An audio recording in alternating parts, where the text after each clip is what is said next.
Well,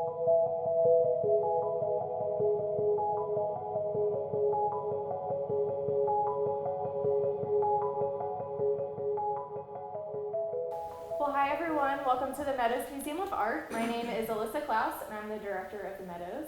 Thank you so much for coming out tonight to Emerson Horne's Curator talk for her exhibition, Suspended in a Sunbeam, The Year We Became Friends with Loss. Emerson is an arts management major at Centenary and has been involved at the Meadows for the last 2 years. First, she curated an exhibition as a student intern that featured artworks from our permanent collection, and she's now installed her own senior exhibition in the gallery.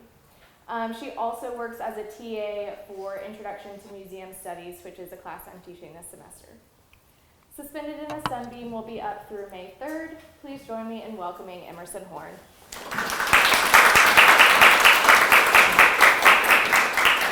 Hello, everyone. Like she said, I am Emerson, if that was not clear enough. And I really appreciate everybody coming out tonight, especially in the bad weather. It means a lot. So I guess to just explain how my show developed, I should start from the beginning. Initially, I was honestly super hesitant to do an exhibition on COVID and quarantine, just because I felt the topic was super oversaturated in media, news. It was talked about in the new Gossip Girl, for crying out loud, and even in Grey's Anatomy, which I understand is a medical show, but hey, I use media as a form of escape, not to be reminded of the current maybe torment that we're going through. But the more that I thought about it, the more that I found this sort of hesitance and internal battle within myself probably meant that I should talk about it and that other people were probably still reeling from the effects as well. I understand this whole topic can definitely be complicated and vulnerable to talk about, but I knew people, especially young adults, were still reeling from the effects of quarantine because it completely altered a core part of their lives. So, to get into the title, you might see that and wonder, what the heck does that even mean? And why did I choose it? It's actually a quote. The first part, The Year We Became Friends with Loss, is an original by me. But the first part is a quote from Carl Sagan talking about the photograph called The Pale Blue Dot, which is a picture taken of Earth on February 14th, 1990, by the Voyager 1 from an unprecedented distance of 3.7 billion miles away. In the photograph, Earth's size is less than a pixel. I mean, it is little bitty itty. I encourage you to look it up after this to just show and see how small it is. It was commissioned by NASA after the advocacy of the astronomer and author Carl Sagan. And he ended up going on to interpret it in his book in 1994. The book was called, guess, The Pale Blue Dot. It represents humanity's ephemeral place amongst the cosmos. And here is part of the quote that really inspired me. He said, "Look again at that dot. That's here, that's home, that's us. Every saint and every sinner in the history of our species live there, on that mote of dust suspended in a sunbeam." So I was really captured by that phrase, suspended in a sunbeam, because I really felt like during COVID and quarantine, we were sort of in this like suspension of time. Like the passage of time almost felt like it was slowed and it stopped. And even after the lockdowns were lifted, it was still hard, at least in my opinion, to process that time had even passed. These regular markers of time were gone, such as celebrations of holidays with loved ones and birthdays. So it felt really suspended, and that's why I was super inspired to do this exhibition and why it felt important.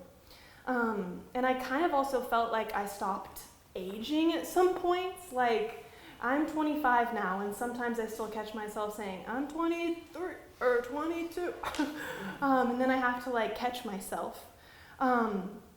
And which is really kind of captured here blatantly in this stop sign that Rihanna Seidenberg made. And to quote her from her speech, her written aspect, she talks a lot about the loss of her high school experience because of this stop in time, and how she sort of mourned the relationships that she lost with acquaintances.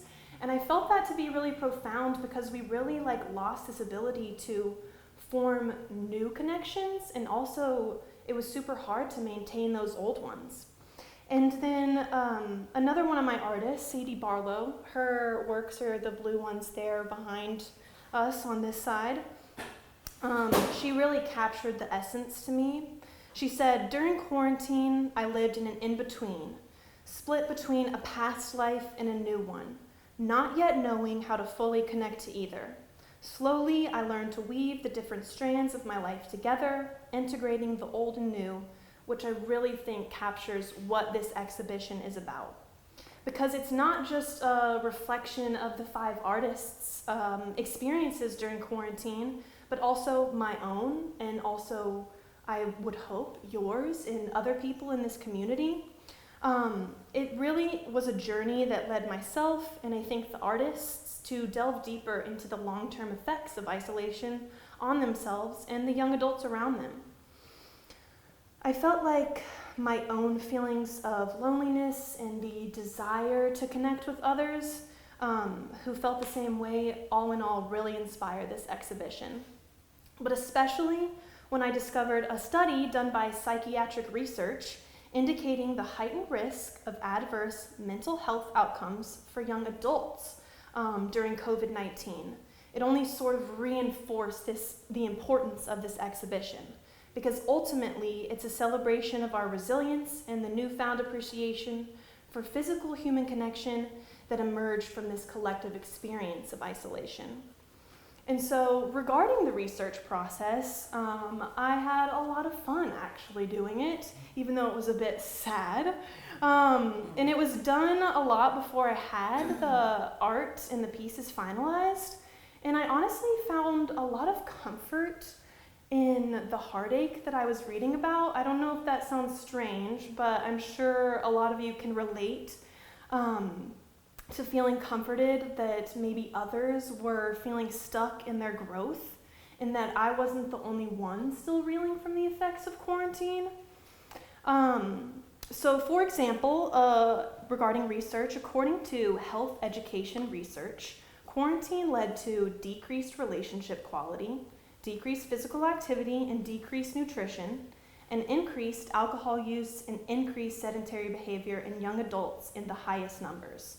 And then another study that I found done by ProQuest found that loneliness and social isolation caused by the lockdowns could directly correlate with the impact of one's mental well-being and learning outcomes, specifically in college students. So as someone who was actually at another college during lockdown, I knew immediately that it would not be easy to continue to learn in such an isolated environment. I did have the lucky privilege of being able to delay my college experience, but others did not, and they had to push through. And this research shows that they reported going into the workforce feeling unprepared, and high school students coming into college feeling unequipped. I also did some research on artists specifically, because, I curated a show from artists specifically, and I found some pretty interesting things. In Australia, 63.5% of performing artists reported worsening mental health during COVID, and there were also tons of studies that I can't even name them all that explored the downfall in attendance of art-related events because of quarantine, and especially how that still has not picked back up. So all in all, the research really inspired me, of the importance of this exhibition, not only to bring people into the art space again, but to remind people, especially young adults at this school and within the community, that they are not alone and it's essential to confront these feelings and not to bury them. And I have found that it is much easier to do when you have someone or something to relate to, and maybe that could be an art piece. In regards to the layout that you're seeing here, I went through a ton of different stages. I can't even explain them all. I even debated separating the pieces by theme. There's a range of young artists in different stages of their life or school presented here who were asked by me to provide artworks which express these themes of isolation, loneliness, their search and coping with those feelings, and their journey to connection. But I actually, like Alyssa mentioned, got the opportunity to be a teacher's assistant this year for the museum studies class, which was super fun and amazing and awesome. And they actually put together the exhibition across the hall, which I highly recommend checking out if you get a chance after this. I'm very proud of them. But I got to work with them in sharing my ideas about my exhibition and learning about how they would view what I was doing. Because I've worked so closely with this information for so long, I've been thinking about this idea since I started at Centenary 2 years ago, not necessarily COVID, but what my senior exhibition would look like. And I presented it sometime, I think, in November or December. So I really have been close to this information for quite a long time. So it's often hard to separate yourself from it and to step back and see how other people would view it. But seeing it through their eyes gave me a real fresh perspective and reminded me of the value of just peer support and peer review as well. And even during the installation process, I was still going through the different layouts of what would be best and how it would be portrayed in the strongest light. But because of my time with the class, I found that they really responded most to seeing one person moving through their experience of isolation and seeing these multiple feelings within these artworks and within the individuals themselves. And seeing their journey to reconnection ultimately was more profound and relatable than trying to dissect it by emotion, because each experience of emotions is so highly individualistic. Another huge part of this was the writing aspect. So you'll notice around there little cards in which the artists themselves wrote about their experience during quarantine. And I felt like it would be profound to have this ability to not only relate to the pieces, but to the words that were expressed by these young artists and their feelings that they felt during quarantine. To again show everyone that they were not alone during these god-awful, suffocating feelings. And I think that, and I gave the artists the freedom also to choose whatever medium they pleased, and to use artworks from quarantine or to use this exhibition as a therapeutic release in creating something new. And so I think that the range ended up being quite beautiful as it touches on emotions from quarantine and how people are still coping with it now. And so I do quickly want to highlight all of the beautiful, wonderful, talented artists that were in my show because I'm so grateful for them. They were all so amazing to work with. I knew this would be the part that I would get emotional. But I got artworks from Sadie Barlow, which are the blue, beautiful ones right behind you. Her work is characterized by bold colors, brushstrokes, often capturing the beauty of everyday life and objects in a new way. We also have Cadavian Baylor's work over here. His work focuses on human transformation, social theories, and encapsulating that experience. And then behind me on this side, we have Jan Gary's work, which often focuses on the natural world using natural materials such as butterfly and cicada wings, and is really inspired by the natural materials in the American West. On this side behind me, we have Rihanna Seidenberg's work, and she is currently a centenary junior that is majoring in studio art, and she explores multiple subjects and mediums within her work. And then last but not least, these 5 pieces over here are all Jude Williams' work, and he is currently a sophomore at Centenary.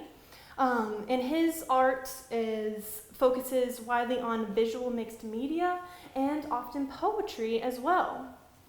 So in regards to how this exhibition has really impacted like my personal or professional goals, all in all, it has just super reinforced to me that this is what I want to do.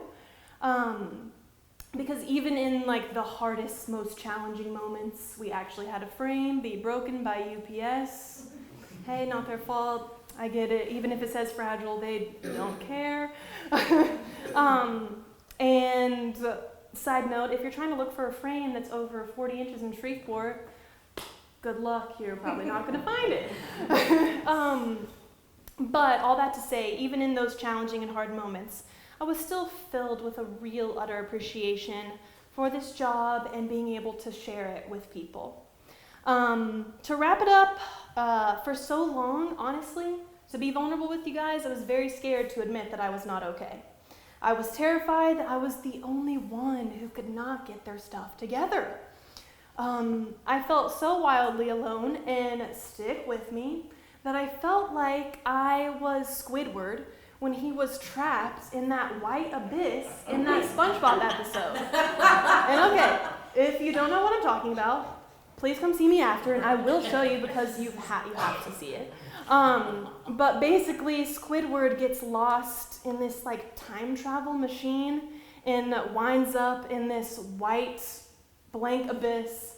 And there are like the word alone, alone, alone keeps popping up. It's very ominous, honestly, like really above the pay grade for kids.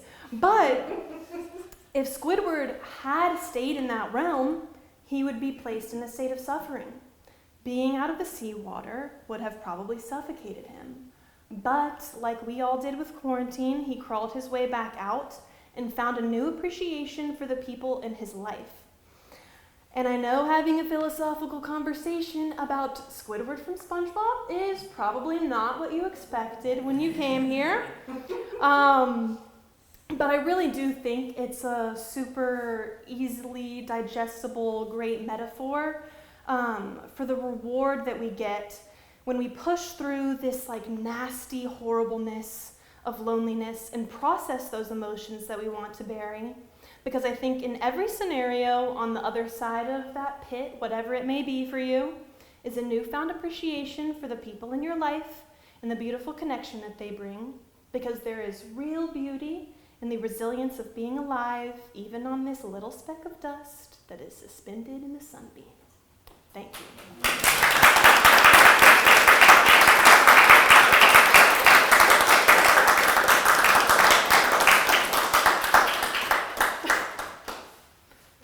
Also, any questions?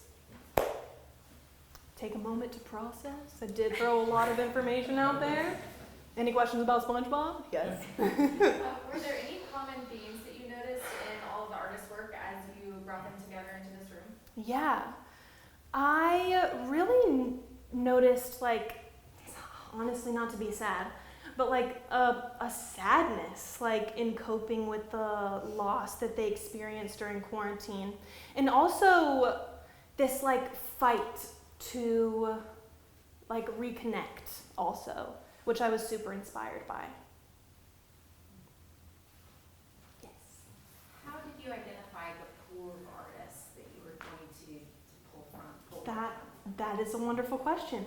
I initially didn't really have a range, but I was super drawn to the research that I did regarding young adults and the effects that they went through during quarantine. And so that sort of narrowed down my pool to some fellow students here and just other young adults that were in different stages of life in my community and in my life.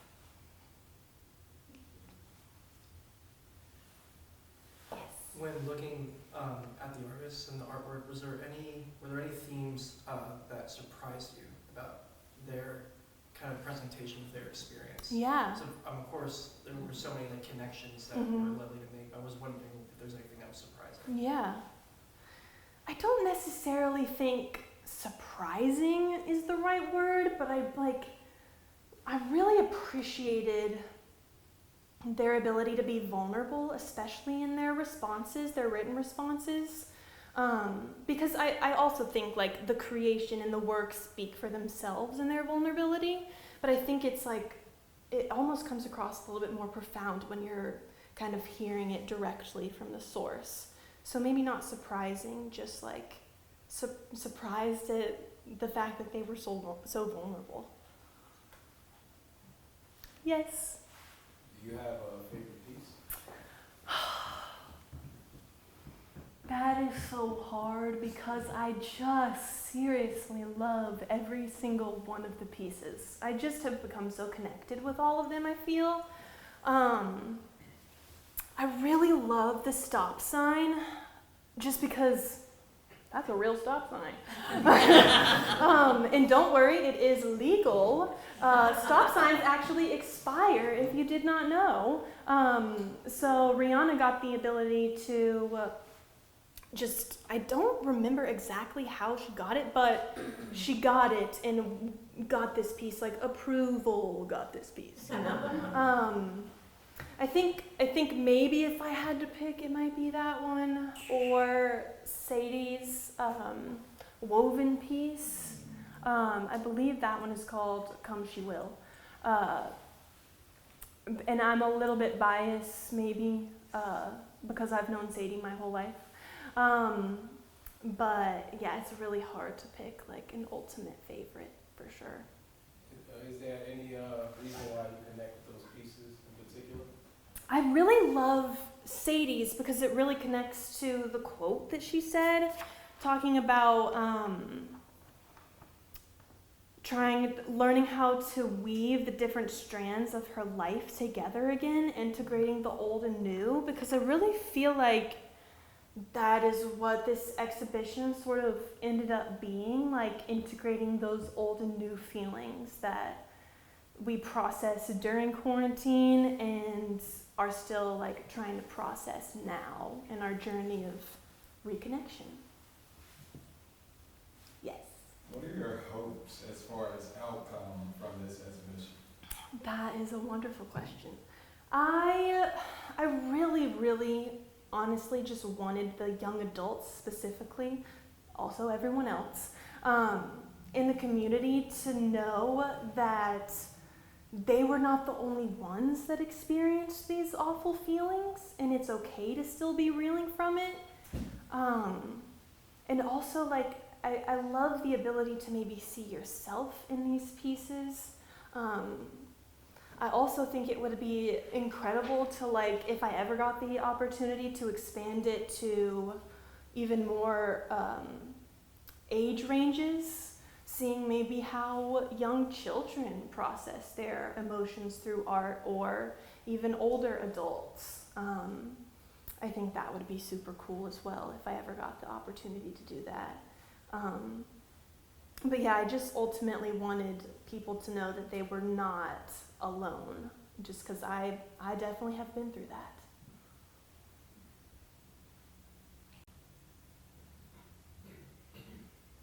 Any more questions? Can you talk a little bit about, we've talked a lot about, you know, the pieces, the layout, I mean, how have you gotten the word out to the community, I mean, Yes. about this exhibition? Like, what have you done to promote it? Yes. So I got the opportunity, like with Centenary, to create some posters. So I created my own poster for the exhibition. And then I honestly just drove around town for many days and asked local businesses, hey, would you be comfortable with putting up a poster for my exhibition? And I also posted about it on my own social media pages, as well as reposting the ones that the Meadows Museum Instagram shared. You should all follow it on Instagram if you haven't already. So yeah, that was mainly how I marketed, just because that's where the young people are. They're on the social medias. And I went to just a lot of like frequented businesses in Shreveport, especially local ones, because like I tried to go to Cane's and other corporations. They don't like to hang up posters, so if you ever try that, don't feel discouraged. Yes. Can you talk some about the relationship that you intend for the viewer's experience of the text with the images? Like, Yeah. what are you hoping, like, either that order is or feedback loop? Like, I would like. Yeah. I don't think I have like this distinct need for like an order of how they view it, because I don't really feel like that is essential. But I did want to do the writing aspect or incorporate that, because I feel like a lot of different people connect to a lot of different things. And sometimes it might be hard to read emotions or connect to an art piece for some people. Maybe especially young people that just don't know like a lot about art quite yet.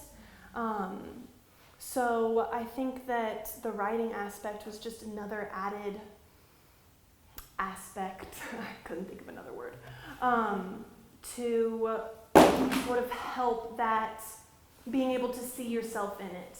Or, oh, I went through that too. Like Rihanna talks a lot about the loss of her high school experience. I'm sure a lot of people at Centenary right now can definitely relate to that. And Sadie talking about like still reeling from the effects. I think a lot of people can relate to that. So yeah, it was just another way to hopefully connect the community with the pieces and with the show. Which specific writings did you like relate with most? Did you like, or maybe just resonated with you sort of thing? I do think that Sadie's probably resonated with me the most, because Sadie is my age, and we also went through quarantine together. Actually, we were living together at that time. Well, part of it, not the whole entire time. So I think just because of that closeness and aspect, I really related to it most. But I do think the most, like, one that touched me the most was yours. Yeah. Jude's is over here, by the way. You should check it out. Not to single you out, sorry. I saw your hand. Yes. Were there any exhibitions, like existing or previous exhibitions, that served as inspiration for yours? Honestly, like, no. Like, there wasn't really, at least in this, like specifically young artists. There was a lot of exhibitions that I found that were about different artists creating, or like what they created during quarantine. But there wasn't any that like included a writing aspect or like that touched on the processing of emotions, at least that I could find. I mean, I didn't search the entirety of the world. I wish I could have. But it was, that's also why I felt like I sort of needed to get over that hesitance or that internal battle that I was fighting with, that didn't want to do something with COVID. Because I really think it's profound to kind of connect those emotions with like processing of quarantine and what we all went through.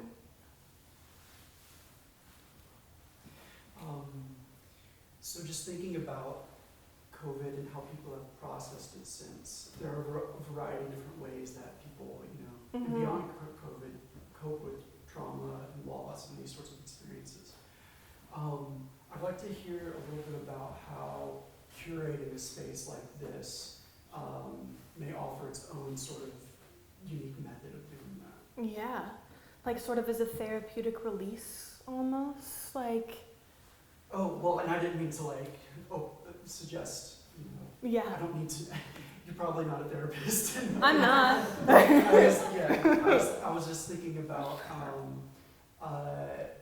how you arrange this as I guess how curation as a particular mode of offering an opportunity for people to engage with those emotions is a particular, is a different way of engaging with emotions. Yeah.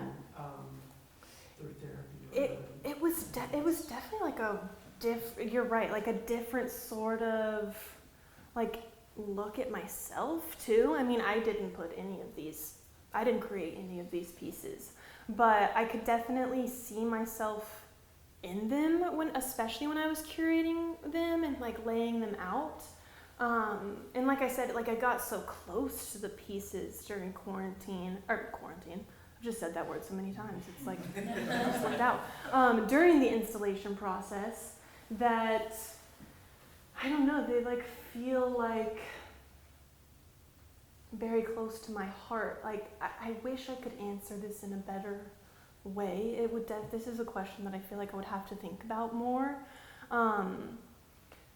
I also think that's a reason why I was super drawn to doing the exhibition, because I felt like curating something like this would maybe allow for a therapeutic release for other people, being able to see what other people went through during quarantine, and like I said, again, how they're still reeling from it, and say, oh, I'm not alone in that, or oh, I did that too. But yeah, I'll get back to you. Yes. When talking to the artists, did they ever express how the COVID experience maybe changed how they shared their art or their art form? Yeah, like Rihanna talked a lot about like picking up even new aspects of how to do her art, and I honestly wish I would have talked to them more about their experience during COVID, but I think that they all just sort of reflected on how much it changed how they also viewed their own art and their own creation process. And Sadie also touched on like how it changed the way she interacted with her own art and how she viewed her own art, which I thought was very interesting. There are actually some artists in this room, so you could definitely ask them after.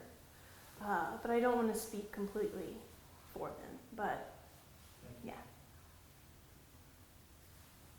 Yes. Okay, I can really appreciate this exhibit and like your process, but specifically like I feel like you're saying like people kind of just, I feel like you're saying, correct me if I'm wrong, like people kind of want to brush over it, or like you feel as if we need to go back on it.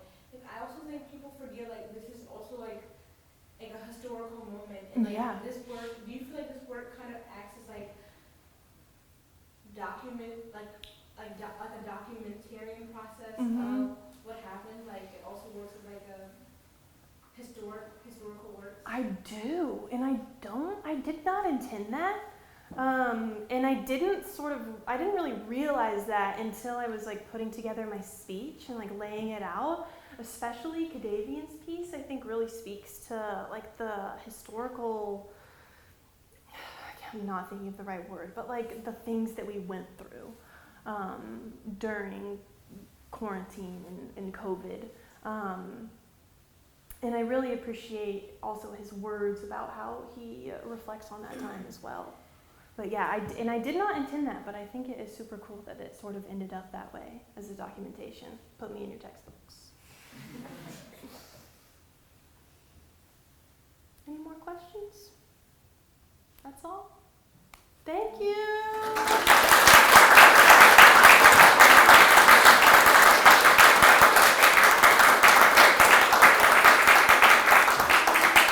appreciate it.